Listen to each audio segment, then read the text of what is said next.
আজ ত্রিপুরা রাজ্যের বহুমুখী অগ্রগামী ধর্মীয় সংগঠন হেফাজতুল মুসলিমিনের উদ্যোগে পূর্বের কার্যসূচি অনুযায়ী ঘোষণা অনুযায়ী উনকোটি জেলার 12 কিমি কওমি মাদ্রাসার গরিব এতিম মিসকিন শিক্ষার্থীকে শীতবস্ত্র প্রদান করা হয়।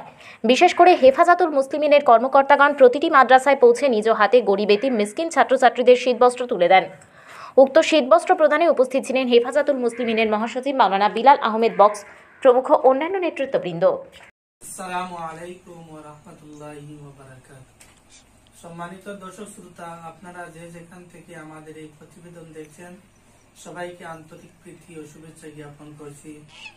পূর্বের ঘোষণা অনুযায়ী আমরা ত্রিপুরা রাজ্যের বহুমুখী অগ্রগামী ধর্মীয় সংগঠন হেফাজতুল মুসলিমিনের পক্ষ থেকে ঊনকোটি জেলার 12টি মাদ্রাসার মধ্যে আমরা গরিব এতিম মিসকিন ছাত্রদের হাতে শীতের বস্ত্র ও প্রয়োজনীয় জিনিস আমরা তুলে দিয়েছি।